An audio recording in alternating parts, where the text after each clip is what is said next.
Good morning student, BVSc first year geography की कक्षा में आप सभी का हार्दिक स्वागत है। अपना टॉपिक चल रहा था राजस्थान के भौतिक प्रदेश। देखिए, हमने राजस्थान के भौतिक प्रदेशों को 4 भागों में विभाजित किया है। फर्स्ट है हमारा उत्तरी पश्चिमी थार का मरुस्थल कह सकते हैं हम, या उत्तरी पश्चिमी मरुस्थल। उसके बाद आता है आपका शेखावाटी, फिर पूर्वी मैदान, और फिर है हाड़ौती का पठार या माल का पठार के नाम से भी इसको जाना जाता है। हमारा चल रहा था उत्तरी पश्चिमी मरुस्थल, उत्तरी पश्चिमी या पश्चिमी रेतीला मरुस्थल। इसको हमने 2 भागों में बांटा था, एक था शुष्क और दूसरा था अर्ध शुष्क। हमने अध्ययन की सुविधा की दृष्टि से इसको 2 भागों में बांटा था, एक प्रथम था शुष्क और दूसरा था अर्ध शुष्क। ठीक है, ये शुष्क है और ये वाला अर्ध शुष्क है। सम वर्षा रेखा के आधार पर हमने इसके विभाजन किए। सम वर्षा रेखा वो होती है समान वर्षा वाले स्थानों को मिलाने वाली रेखा। समान वर्षा वाले स्थानों को मिलाने वाली रेखा को हम क्या कहेंगे? सम वर्षा रेखा। सही है। तो जो शुष्क और अर्ध शुष्क है, तो उसको हमने क्या किया? वर्षा रेखा के आधार पर हमने उसको विभाजित किया। देखिए, 50 सेंटीमीटर की जो सम वर्षा रेखा है वो क्या करती है? अरावली और जो रेतीला मरुस्थल है उसको विभाजन का कार्य करती है। ये हमारी 25 सेंटीमीटर समवर्षा रेखा है। ठीक है। तो थार का जो हमारा रेगिस्तान है या पश्चिमी रेतीला जो मैदान है उसको हमने 2 भागों में बांटा है, एक है शुष्क और दूसरा है अर्ध शुष्क। समवर्षा रेखा के आधार पर हमने उसको 2 भागों में बांटा, एक है शुष्क, दूसरा है अर्ध शुष्क। अब जो शुष्क है, शुष्क जो क्षेत्र है, प्रदेश है, उसमें 0 से 25 सेंटीमीटर तक वर्षा होती है। जो हमारा शुष्क क्षेत्र है उसमें 0 से 25 सेंटीमीटर के मध्य वर्षा होती है, लेकिन जो हमारा अर्ध शुष्क है उसमें 25 से 50 सेंटीमीटर के मध्य वर्षा होती है। शुष्क और अर्ध शुष्क, शुष्क बिल्कुल पूर्ण रूप से शुष्क जहां वर्षा की मात्रा कम पाई जाती है, 0 से 25 सेंटीमीटर वार्षिक वर्षा पाई जाती है। अर्ध शुष्क में 25 से 50 सेंटीमीटर के मध्य वार्षिक वर्षा पाई जाती है। अब हम फर्स्ट बात करेंगे किसकी? शुष्क मरुस्थलीय प्रदेश की या शुष्क मरुस्थल की। देखिए, क्या होता है कि शुष्क मरुस्थल को हमने अपनी अध्ययन या सुविधा की दृष्टि से हमने कितने भागों में बांटा है? 2 भागों में। एक तो पूर्ण रूप से जो शुष्क मरुस्थल है उसको हमने 2 भागों में बांट दिया। हमने बात की थी फर्स्ट इसी का, शुष्क मरुस्थल को 2 भागों में विभाजित किया था। फर्स्ट है बालूका स्तूप, एक है युक्त प्रदेश और दूसरा है बालूका स्तूप मुक्त प्रदेश। बालूका स्तूप मुक्त प्रदेश। देखिए, होता क्या है, बालूका स्तूप, पहले मुक्त प्रदेश की बात करेंगे फिर युक्त प्रदेश की बात करेंगे। इन दोनों का प्रतिशत पाया जाता है। जो बालूका स्तूप जो मुक्त प्रदेश है वह 41.5% भाग पर पाया जाता है। कुल जो शुष्क क्षेत्र है हमारा उसका 41.5% भाग पर क्या पाया जाता है? बालूका स्तूप मुक्त प्रदेश। ऐसा बालूका स्तूप मुक्त प्रदेश कह सकते हैं कि जिसमें बालू के टीले नहीं पाए जाते हैं। कारण क्या है? कारण क्या है? पथरीला है। कारण क्या है? पथरीला है। अब पथरीला इसलिए क्या है? बालू के टीले नहीं पाए जाते हैं। जो पथरीला मरुस्थल होता है उसको किस नाम से जानते हैं? जो पथरीला मरुस्थल होता है उसको हमादा के नाम से जानते हैं। सही है।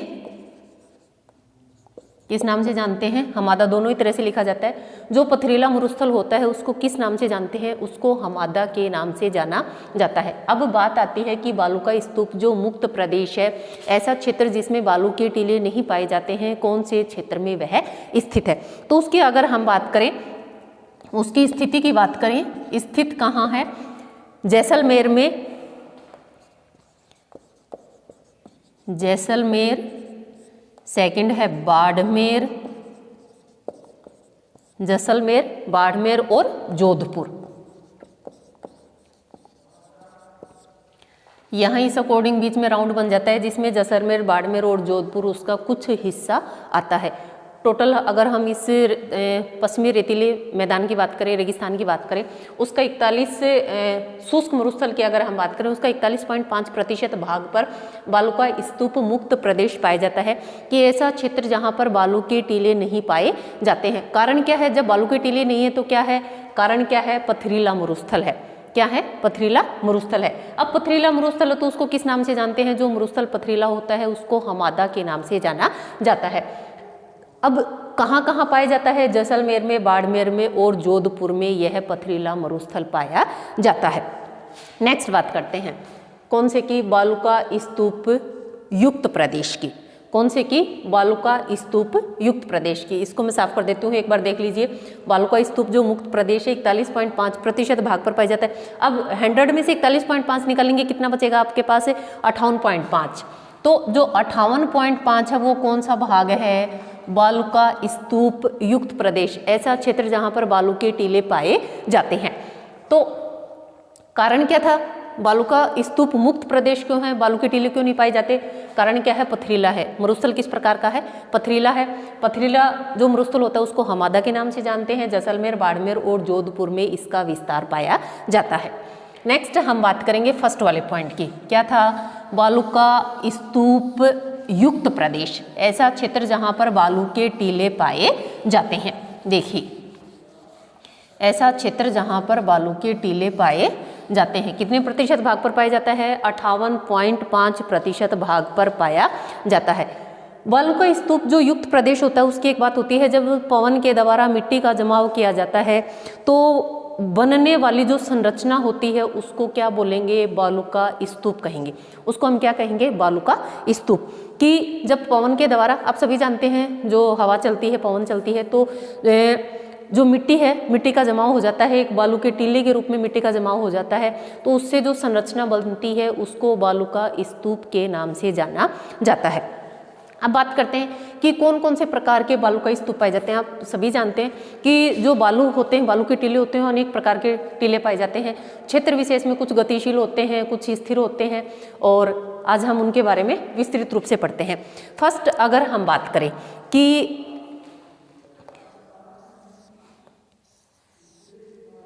सही है, पवन किधर से आ रही है? पवन इधर से आ रही है। कौन आ रही है? पवन। अर्ध चंद्राकार आकृति है। किस प्रकार की आकृति है? अर्ध चंद्राकार। सही है। आकृति किस प्रकार की है? इस प्रकार की आकृति बन रही है। पवन इधर से आ रही है, आकृति किस प्रकार की बन रही है? अर्ध चंद्राकार। इनको बोलते हैं हम, किस नाम से जानते हैं? इसको बरखान के नाम से जानते हैं। ये जो टीले होते हैं इनको किस नाम से जानते हैं? बरखान के नाम से इनको जानते हैं। और पूछी जाए कि सर्वाधिक कहाँ पाए जाते हैं ये, तो ये पाए जाते हैं सर्वाधिक शेखावाटी में। कहाँ पाए जाते हैं? सर्वाधिक शेखावाटी में। देखिए क्या होती है, इस प्रकार की आकृति बनती है, पवन इधर से आती है, किस रूप में है? अर्धचंद्राकार रूप में। अर्धचंद्राकार रूप में इस प्रकार की जो स्थलाकृति बनती है, बालू का स्तूप बनते हैं, उसको बरखान के नाम से जाना जाता है। अब बरखान के नाम से जाना जाता है तो बात आती है कि राजस्थान में इस प्रकार के टीले सर्वाधिक कहाँ बनते हैं? तो सर्वाधिक कहाँ बनते हैं? शेखावाटी में। ये शेखावाटी वाला क्षेत्र है। दूसरी बात आती है जो बालू का स्तूप जो टीले बनते हैं। अब आपने देखा होगा कि इस प्रकार से लहरें बनती हैं, इसके बीच में भी डॉट डॉट कि भाई हाँ ठीक है, सही है। पवन क्या आ रही है? पवन आ रही है। क्या आ रही है? पवन। क्या है? समकोण पर है। पवन के समकोण पर टीलों की स्थिति है। सही है। क्या बोलेंगे? जो समकोण पर जो बालू का स्तूप होते हैं उनको अनुप्रस्थ नाम से जानते हैं। किस नाम से जानते हैं? अनुप्रस्थ बालू का स्तूप। अनुप्रस्थ है, कहाँ बनते हैं? सर्वाधिक जोधपुर में। देखिए पवन आ रही है लेकिन पवन के समकोण पर जो बालू का स्तूप है उनका निर्माण हो रहा है। तो इस प्रकार के जो टीले होते हैं उनको किस नाम से जानते हैं? अनुप्रस्थ बालू का स्तूप के नाम से उनको जाना जाता है। और ये जो टीले बनते हैं सर्वाधिक कहाँ बनते हैं? जोधपुर में बनते हैं। ये देखिए पवन इधर से आ रही है, अर्धचंद्राकार आकृति है, नाम क्या पड़ा? बरखान पड़ा। सर्वाधिक कहाँ बनते हैं? शेखावाटी में बनते हैं। बालू के टीले हैं लेकिन पवन के समकोण पर हैं। टीले और जो पवन है वो एक दूसरे के समकोण पर है। अब जिस प्रकार जो पवन के समकोण पर जो टीले बनते हैं उनको अनुप्रस्थ बालुका स्तूप के नाम से जानते हैं। तो ये जो टीले हैं सर्वाधिक कहाँ बनते हैं? जोधपुर में बनते हैं। नेक्स्ट बात करते हैं कि इधर से क्या आ रही है? पवन। समानांतर हैं, लिख सकते हैं, क्या लिखेंगे? समानांतर। समानांतर, सही है। पवन के समानांतर बनने वाले जो टीले होते हैं उनको रेखीय या अनुदैर्ध्य बालुका स्तूप कहते हैं। अनुदैर्ध्य या रेखीय बालुका स्तूप कहते हैं। रेखीय, रेखा के सारे समानांतर हैं इसलिए अनुदैर्ध्य या रेखीय बालुका स्तूप के नाम से इनको जाना जाता है। अब बात आती है कि ये सर्वाधिक कहाँ बनते हैं? ये बनते हैं सर्वाधिक जैसलमेर। कहाँ बनते हैं? इस प्रकार के जो टीले होते हैं वो सर्वाधिक कहाँ बनते हैं? जैसलमेर राज्य में इस प्रकार के टीलों की सर्वाधिक स्थिति देखी जाती है। और लास्ट की अगर हम बात करें, मुख्य रूप से ये तीन मुख्य आगे हम बात करेंगे। पवन चल रही है, अर्धचंद्राकार रूप में बरखान होते हैं, सर्वाधिक शेखावाटी में पाए जाते हैं। पवन के समकोण पर जो बालुका स्तूप बनते हैं उनको अनुप्रस्थ बालुका स्तूप के नाम से जाना जाता है, सर्वाधिक जोधपुर में बनते हैं। पवन के समानांतर जो बालुका स्तूप बनते हैं उनको रेखीय या अनुदैर्ध्य बालुका स्तूप के नाम से जाना जाता है, जो सर्वाधिक कहाँ बनते हैं? जैसलमेर में बनते हैं। नेक्स्ट बात करते हैं, इतना हो गया आपका क्लियर। बालुका स्तूप युक्त इस प्रकार के जो टीले हैं वो बालुका स्तूप हैं वो इन क्षेत्रों में पाए जाते हैं। शेखावाटी है, जोधपुर है, जैसलमेर है, इन सभी क्षेत्रों में ये बालुका स्तूप देखने को मिलते हैं। नेक्स्ट बात करते हैं, तीन की हमने बात करी, चौथे की बात करेंगे हम। इनको इसी के अकॉर्डिंग आप उतार लेना ताकि आपको याद करने में इजी रहे, ठीक है। नेक्स्ट हम बात करते हैं, एक होता है, आप सभी जानते हैं, जो हमादा होता है पथरीला मरुस्थल होता है, ठीक है, और उसमें इस प्रकार के तारे की स्थिति बनती है, सही है। ये क्या है? बीच में हमादा, चारों तरफ से पवन आती है और एक तारानुमा बालुका स्तूप बनता है, सही है। किस प्रकार का बनता है? तारानुमा, इस तार की तरह तारानुमा बनता है। सर्वाधिक कहाँ बनते हैं? जैसलमेर में। ये जो तारानुमा है सर्वाधिक कहाँ बनते हैं? जैसलमेर में। और एक जगह का नाम है सूरतगढ़। सूरतगढ़ कहाँ है? श्री गंगानगर में। और एक ये दूसरे बनते हैं सूरतगढ़ में। फर्स्ट में जिले का नाम है, दूसरा जगह का नाम है सूरतगढ़ में। देखिए हमादा जो मरुस्थल होता है उसमें जो पवन आती है, विभिन्न चारों दिशाओं से पवन आती है और जो आकृति बनती है बालुका स्तूप की वो किस प्रकार की बनती है? तारानुमा बनती है। सर्वाधिक कहाँ पाए जाते हैं? जैसलमेर में पाए जाते हैं और सूरतगढ़ में पाए जाते हैं। इनको अच्छे से पढ़ना बेटा, कोई भी आप कॉम्पिटिशन एग्जाम दोगे उसमें ये सभी चीज़ें आपके सामने वापस से रिपीट होंगी, ठीक है। किसकी बात की? हमादा की बात करी। किस प्रकार का बनता है हमादा? पथरीला मरुस्थल को हम क्या बोलते हैं? हमादा के नाम से पथरीला मरुस्थल जाना जाता है। विभिन्न चारों दिशाओं से क्या आती है? पवन आती है, आकृति बनती है तारानुमा। सर्वाधिक कहाँ बनते हैं? जैसलमेर में। दूसरा कहाँ बनते हैं?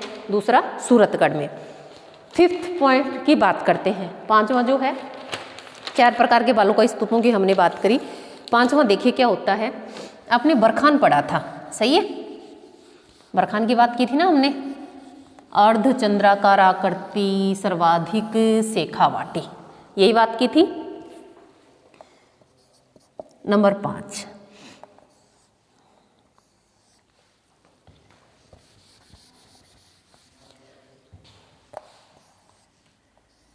क्या बना? इसको हम बोलते हैं, इधर से पवन आती है तो इसको हम किस नाम से जानते हैं? बरखान के नाम से, सही है। पवन की दिशा इसमें ये है। एक होता है पैराबोलिक, पैराबोलिक बालुका स्तूप, पैराबोलिक बालुका स्तूप। देखिए इसमें क्या होता है, जो बरखान होते हैं, अब इसमें क्या होती है, पवन इधर से आ रही है, बरखान की रचना हो रही है।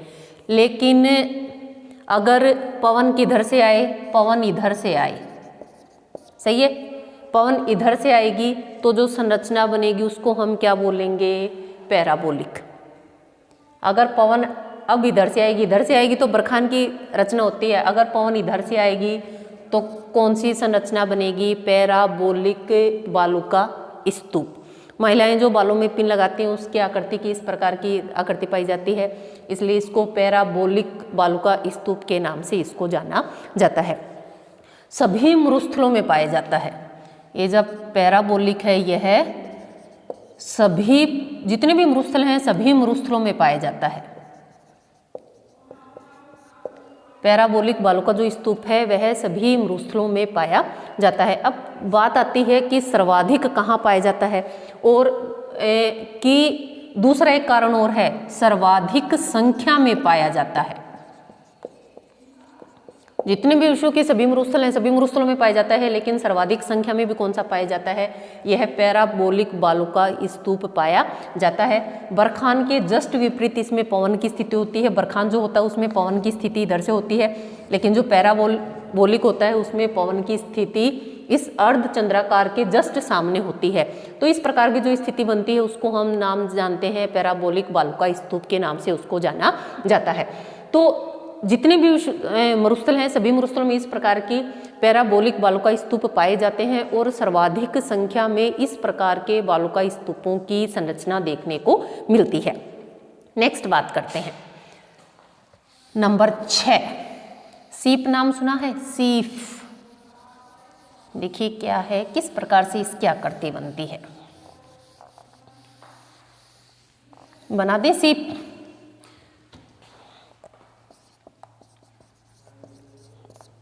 हमने क्या बनाया, क्या है, पवन और ये है बरखान, सही है। पवन इधर से आ रही है तब संरचना किसकी बनती है, बरखान की बनती है। लेकिन पवन इधर से आए या इधर से आए, सही है, तो जो सीप है उसका एक सिरा इधर से आएगी तो ये सिरा आगे निकल जाएगा, और जब पवन इधर से आएगी तो ये वाला सिरा आगे निकल जाएगा।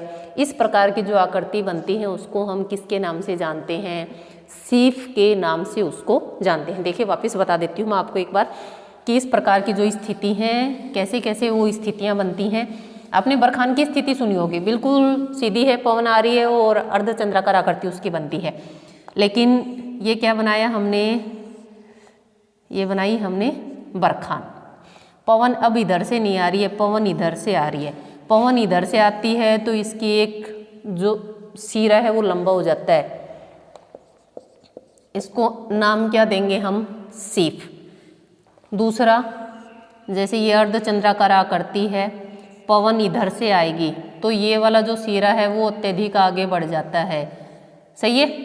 तो इस प्रकार की आकृति भी क्या कहलाती है, सीप कहलाती है। बिल्कुल सीधी आएगी, बरखान है, इधर से आएगी, किस नाम से जानेंगे, पैराबोलिक, और अन्य दिशाओं से आती है तो इस प्रकार की जो उसका एक सिर आगे बढ़ जाता है उसको किस नाम से जानते हैं, हम सीप के नाम से उसको जानते हैं।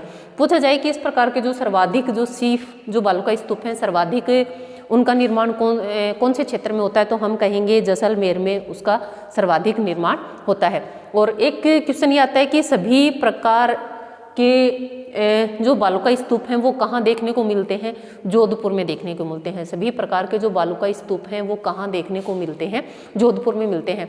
चाहे आप अनुदैर्ध्य लगा लीजिए, अनुप्रस्थ लगा लीजिए, और दूसरा तारानुमा लगा लीजिए, बरखान, जितने भी हमारे बालू का स्तूप हैं वो सभी हमें कहाँ देखने को मिलते हैं, वो सभी प्रकार के बालू का स्तूप हमें जोधपुर में देखने को मिलते हैं।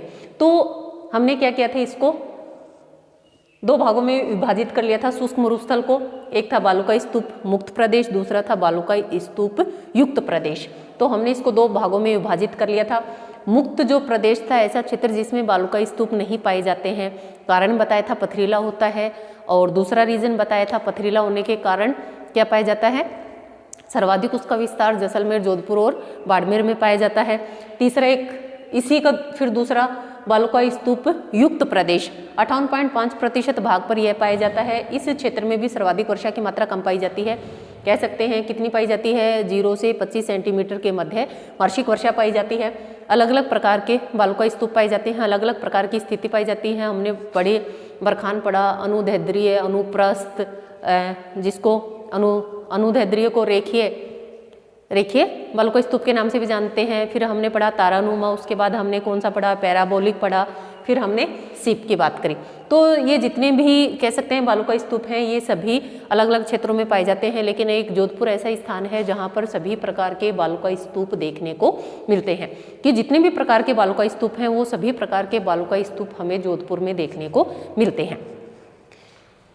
नेक्स्ट हम बात करेंगे, इसमें हमारा अर्ध शुष्क मैदान की बात करेंगे। कौन से मैदान की बात करेंगे? अर्ध शुष्क मैदान की बात करेंगे। हमने फर्स्ट में पढ़ा शुष्क मरुस्थल, और इसका दूसरा पार्ट कौन सा था? दूसरा पार्ट कौन सा था? अर्ध शुष्क मरुस्थल, अर्ध शुष्क मरुस्थल। इसको दूसरा एक अन्य नाम से भी जानते हैं, इसको बांगड़ प्रदेश के नाम से जानते हैं। किस नाम से? बांगड़ प्रदेश। सही है। आप सभी जानते हैं वर्षा कितनी होती है? 25 से 50 सेंटीमीटर। इस क्षेत्र में 25 से 50 सेंटीमीटर के मध्य वर्षा पाई जाती है। ये देखिए 25 से 50 सेंटीमीटर, 25 से 50 सेंटीमीटर वाला जो क्षेत्र है अर्ध शुष्क मरुस्थल प्रदेश या बांगड़ प्रदेश के नाम से उसको जाना जाता है। बांगड़ या बांगर प्रदेश के नाम से जाना जाता है। इस क्षेत्र में 25 से 50 सेंटीमीटर के मध्य वर्षा पाई जाती है। बात करते हैं कि अर्ध शुष्क मरुस्थल जो प्रदेश है, अध्ययन की सुविधा की दृष्टि से हमने उसको कितने भागों में बांटा? 4 भागों में बांटा। अध्ययन की सुविधा की दृष्टि से हमने उसको कितने भागों में बांटा? 4 भागों में बांटा। फर्स्ट हमारा घग्गर का मैदान है, उसके बाद शेखावाटी, अंत्य प्रवाह है, नागौर उच्च भूमि, और लास्ट है हमारा लूनी बेसिन। लूनी बेसिन जिसमें लूनी नदी बहती है। थार के मरुस्थल की या पश्चिमी रेतीले मैदान की एकमात्र नदी लूनी नदी। सही है। आधी खारी आधी मीठी नदी के नाम से भी जाना जाता है उसको। बालोतरा से आगे जो मिट्टी होती है, नमक की मात्रा बढ़ जाती है, जिसके कारण जब नदी उस क्षेत्र से प्रवाहित होती है तो अपने साथ नमक को घोल लेती है, जिसके कारण आधी मीठी और आधी खारी नदी के नाम से उसको जाना जाता है। तो अर्ध शुष्क जो मरुस्थल है या बांगर प्रदेश से 25 से 50 सेंटीमीटर वर्षा पाई जाती है। और अध्ययन की सुविधा की दृष्टि से हमने उसको कितने भागों में बांटा है? 4 भागों में बांटा है। सबसे पहले अगर हम बात करें किसकी? घग्गर बेसिन की।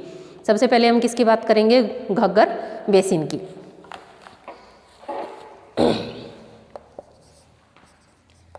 घग्गर बेसिन, घग्गर बेसिन की बात करते हैं। मुख्य रूप से गंगानगर और हनुमानगढ़, गंगानगर और हनुमानगढ़ 2 राज्यों में इसका विस्तार पाया जाता है। काठी बग्गी, काठी के नाम से भी जानते हैं, घग्गर नदी का बेसिन है। प्राचीन जो सरस्वती थी, घग्गर नदी आप सभी जानते हैं कहाँ से निकलती है? शिवालिक, या इसके प्राचीन अन्य नाम भी हैं। और इसको जो घग्गर नदी है, इसका जो प्रवाह क्षेत्र है, घग्गर नदी को अलग अलग नामों से जाना जाता है। पाकिस्तान के हकरा तक जाती है, पोर्ट अब्बास तक जाती है। पाकिस्तान में इसको हकरा के नाम से जाना जाता है। और कहाँ? राजस्थान की बात करें, नाली के नाम से जाना जाता है, अमृत नदी के नाम से जाना जाता है, काफ़ी अन्य नामों से जाना जाता है। शिवालिक की पहाड़ियों से निकलती है। और कहाँ से कह सकते हैं कि हनुमानगढ़ में एक जगह का नाम है, वहाँ क्या करती है? राजस्थान में प्रवेश करती है। और कुछ क्षेत्र राजस्थान में बहती है। उसके बाद अत्यधिक जब जल प्रवाह होता है तो जो घग्गर नदी है वो पाकिस्तान के पोर्ट अब्बास तक जाती है। पाकिस्तान में इस नदी को हकरा के नाम से जाना जाता है। घग्गर नदी का जो बेसिन है मोस्टली वह इस क्षेत्र में शामिल है। बात करते हैं कि हनुमानगढ़ और गंगानगर क्षेत्र में इसका विस्तार पाया जाता है। और चिकनी तथा उपजाऊ मिट्टी है। चिकनी तथा उपजाऊ मिट्टी इसलिए है क्योंकि नदियों द्वारा लाई गई मिट्टी है। सही है। नदियों द्वारा लाई गई मिट्टी से इस मैदान का निर्माण हुआ, इसलिए घग्गर बेसिन के नाम से इसको जाना जाता है। हनुमानगढ़ और गंगानगर में इसका विस्तार पाया जाता है। हनुमानगढ़ और गंगानगर के 3/4 भाग पर इसका विस्तार पाया जाता है। सरस्वती, घग्गर, सतलज नदियों या हिमालय की जो पद स्थली हैं के पद स्थली मतलब शिवालिक के से लाकर जमा की हुई जलोढ़ मिट्टी से इस मैदान का निर्माण हुआ है।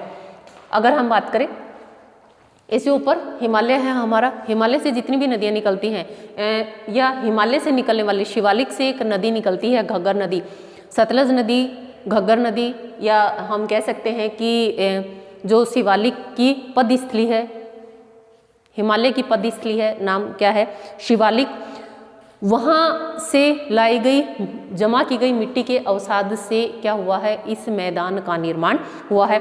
इस मैदान का निर्माण हुआ है, कारण क्या है, ये नदियाँ वर्तमान समय में लुप्त हो गई हैं, लेकिन वर्तमान समय में ये नदियाँ लुप्त हो गई हैं, लेकिन जलोढ़ सामग्री अनेक स्थानों पर बिछा दी गई है, पूर्ण रूप से बिछा दी गई है, जिसके कारण इसलिए यह अब एक रेतीला मैदान बन गया है। क्योंकि प्राचीन समय में इस क्षेत्र में नदियाँ बहती थी, वर्तमान समय में जो नदी है वो क्या हो गई, लुप्त हो गई हैं, और यही कारण है कि अब यह जो मैदान है वह रेतीले मैदान में परिवर्तित हो गया है। लेकिन एक समय ऐसा था जब इस मैदान का निर्माण हिमालय से जो नदी निकलती थी, जैसे हम बात करें घग्गर की, सरस्वती की, सतलज नदी, इस नदियों ने अपने साथ जलोढ़ मृदा लेके आए, अवसाद लेके आए, उस अवसाद से क्या हुआ है, इस मैदान का निर्माण हुआ है।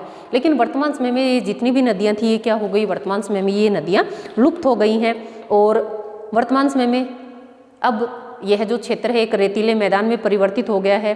छोटी छोटी बालू की पहाड़ियाँ पाई जाती हैं, छितरी हुई रूप में मिलती हैं, कुछ बालू का स्तूप गतिशील पाए जाते हैं, लेकिन इस क्षेत्र में कुछ जो बालू का स्तूप हैं वो स्थिर भी पाए जाते हैं। कारण क्या है, इंदिरा गांधी नहर आने से इसमें सिंचाई सुविधाओं में विस्तार हो गया, जिसके कारण जो बालू का स्तूप है उन पर नियंत्रण पा लिया गया है। घग्गर नदी के अलावा यहाँ कोई नदी नहीं थी, इस प्रदेश में घग्गर नदी के अलावा कोई नदी नहीं आती थी। इस जो नदी है, नदी के पाट को नाली के नाम से जानते हैं।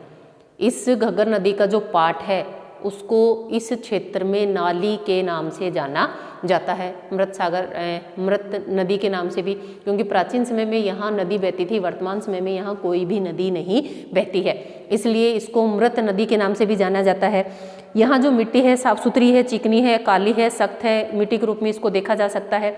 जो घग्गर नदी है प्राचीन अपने पेटे में ही बहती थी, और आज की जो कह सकते हैं कि आज की जो घग्गर नदी है वैदिक साहित्य की सरस्वती नदी के नाम से बहुत चर्चित थी। आज की जो हमारी घग्गर नदी है, प्राचीन समय में हमने एक नदी के नाम में के बारे में पढ़ा था, कौन सी नदी, सरस्वती। उसी सरस्वती नदी के अवशेष के रूप में इसको जाना जाता है, या हम कह सकते हैं कि वर्तमान समय की घग्गर नदी और प्राचीन समय की सरस्वती नदी दोनों एक ही नदी हुआ करती थी। वर्तमान समय में लुप्त हो गई, इसलिए जो मैदान है वो किस रूप में परिवर्तित हो गया, पहले जलोढ़ मिट्टियों द्वारा उसका निर्माण हुआ था, लेकिन वर्तमान समय की हम बात करें, वर्तमान समय में वह रेतीले मैदान में परिवर्तित हो गया है। गतिशील बालू का टीले भी पाए जाते हैं, स्थिर बालू का टीले भी पाए जाते हैं, क्योंकि इंदिरा गांधी नहर के विकास होने से सिंचाई सुविधाओं का विस्तार हुआ, जिसके कारण जो टीले हैं उनमें अत्यधिक गतिशीलता देखने को नहीं मिलती है, या कह सकते हैं कि जो बालू का स्तूप है वो किस प्रकार के हो गए, स्थिर हो गए। और हनुमानगढ़ और गंगानगर मुख्य रूप से इसमें इसका विस्तार पाया जाता है। प्राचीन जो वर्तमान समय की जो घग्गर नदी है प्राचीन सरस्वती नदी के ही रूप में उसको जाना जाता है, और मृत नदियाँ जो इस नदी का जो पार्ट है उसको नाली के नाम से जाना जाता है। नाली मतलब कह सकते हैं कि बहुत अधिक लंबे चौड़े क्षेत्र में विस्तृत रूप में नहीं बहती है, एक छोटे से सिकुड़ गई यह नदी सिकुड़ गई। वर्तमान समय में तो लुप्ती हो गई है, जब अत्यधिक वर्षा होती है तब कभी यह नदी में पानी देखने को मिलता था, इसलिए इसके जो पार्ट है उसको किस नाम से जानते हैं, नाली के नाम से इसको जाना जाता है।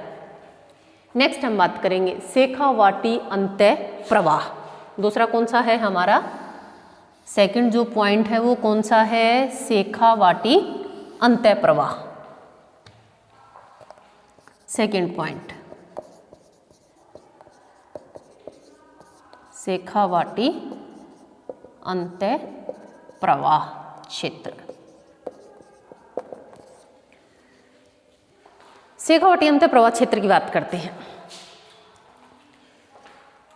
शेखावाटी अंतःप्रवाह क्षेत्र की हम बात करेंगे नेक्स्ट क्लास में, ठीक है। जो पश्चिमी हमारा रेतीला मरुस्थल है, हमने कौन सी समवर्षा रेखा के आधार पर उसका विभाजन किया है, कमेंट करके आंसर दें।